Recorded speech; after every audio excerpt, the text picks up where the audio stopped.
आज class 10th का unit 1 का सेशन 2 है वर्किंग विद इमेजेस। इसको डिस्कस करेंगे। इमेजेस होती क्या है? किसी भी तरह की पिक्चर या शेप इमेज कहलाती है। तो जब हम कंप्यूटर की इमेज की बात करें तो हम इसे इमेज ना कह के डिजिटल इमेज कहेंगे। तो डिजिटल इमेज क्या है और उसको किस प्रकार क्रिएट किया जाता है?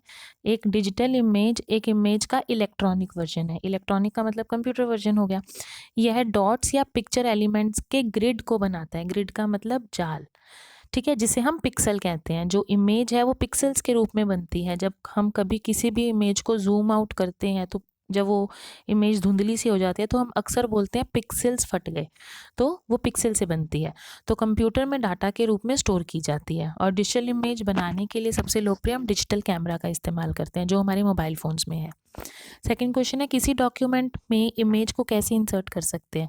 तो किसी भी डॉक्यूमेंट में इमेज या किसी शेप या किसी भी तरह का चार्ट या डायग्राम इंसर्ट करने के लिए आपके पास 3 तरीके हैं। पहला, आप इंसर्ट इमेज से कर सकते हो। दूसरा, ड्रैग एंड ड्रॉप ऑप्शन से कर सकते हो। और तीसरा, सिंपल कॉपी एंड पेस्ट से कर सकते हो। क्वेश्चन थर्ड, किसी भी इमेज को इंसर्ट इमेज ऑप्शन को चुनकर दस्तावेज में कैसे डालें? मतलब किसी भी इमेज को इंसर्ट करने के लिए क्या स्टेप्स होते हैं? तो इंसर्ट करने के लिए सबसे पहला स्टेप, जब भी आप कभी स्टेप्स की बात करोगे तो सबसे पहला होगा कि दस्तावेज को खोलेंगे। तो जिस भी दस्तावेज में हमें इमेज डालनी है उस दस्तावेज को हम खोलेंगे। दूसरा, कर्सर को उस जगह पे लेके जाएंगे जहां पर हमें इमेज को इंसर्ट करना है। थर्ड स्टेप, अब मेन्यू बार में इंसर्ट मेन्यू में इमेज को सेलेक्ट करेंगे।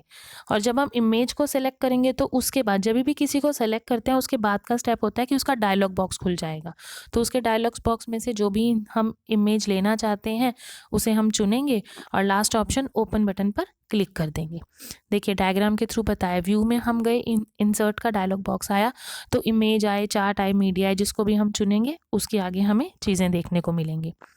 क्वेश्चन फोर्थ है, कॉपी एंड पेस्ट मेथड को इस्तेमाल करके इमेज को इंसर्ट कैसे करते हैं? सिंपल कॉपी एंड पेस्ट जैसे हम इस्तेमाल करते हैं, किसी भी डॉक्यूमेंट में जो भी इमेज को हमें इंसर्ट करना है उसे वहाँ से कॉपी कर लेंगे और जिस भी डॉक्यूमेंट में जो भी हमारी डिज़ायर्ड स्थान मतलब जो जगह हमें जहाँ पे वो इमेज डालनी है उस पर जाकर हम पेस्ट कर देंगे। Question fifth, drag and drop method का उपयोग करके गैलरी से एक इमेज को इंसर्ट कैसे करते हैं? ड्रैग एंड ड्रॉप का मतलब होता है माउस के इस्तेमाल से। आप माउस से चीज़ को सेलेक्ट कर कर फिर उसको खींच कर उसको जहाँ छोड़ोगे वो इमेज वहाँ पेस्ट हो जाती है। तो पहला स्टेप, लाइबर ऑफिस राइटर में एक इमेज को इंसर्ट करने के लिए वही डॉक्यूमेंट ओपन करेंगे। दूसरा, एक फाइल ब्राउज़र विंडो ओपन करेंगे और इंसर्ट करने वाली फाइल का चयन करेंगे। थर्ड स्टेप, इमेज को डॉक्यूमेंट से में ड्रैग करेंगे। और फोर्थ स्टेप, इसे वहाँ ड्रॉप करें जहाँ डॉक्यूमेंट में हम देखना चाहते हैं, जो हमारी डिज़ायर्ड पोजीशन है। क्वेश्चन सिक्स है, किसी भी इमेज को कैसे मॉडिफाई या बदलाव करते हैं? तो यह बदलाव इमेज टूल बार के द्वारा किया जाता है। ज़रूरी नहीं कि जो हम डॉक्यूमेंट ले रहे हैं और उसमें जो इमेजेस हैं हमें वो वैसी चाहिए, हम उसको बदल सकते हैं अपनी आवश्यकता के अनुसार।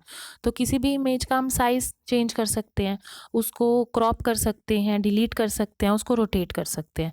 तो इमेज टूल बार ये सब चीज़ें हमें देता है। और ये इमेज टूल बार हमें मिलता कहाँ से है? मेन्यू में व्यू ऑप्शंस पे हम जाएंगे, उसमें टूल बार में इमेज को चुनेंगे तो इमेज का जो भी टूल बार होगा वो हमें दिखाई देने लगेगा। ये पिक्चर के द्वारा बताया गया है। इसमें बहुत सारे ऐसे ही हैं जो हम सिंपल मोबाइल फ़ोन से जो हम इमेज क्लिक करते हैं और उस पर जो हम चेंजेस करते हैं वही सेम है। हम रोटेट कर सकते हैं, साइज़ चेंज कर सकते हैं, क्रॉप कर सकते हैं, उसको वर्टिकली या हॉरिजेंटली फ्लिप कर सकते हैं। ठीक है, तो ये टोटल क्वेश्चन 6 थे। उम्मीद है आपको समझ आए होंगे। धन्यवाद।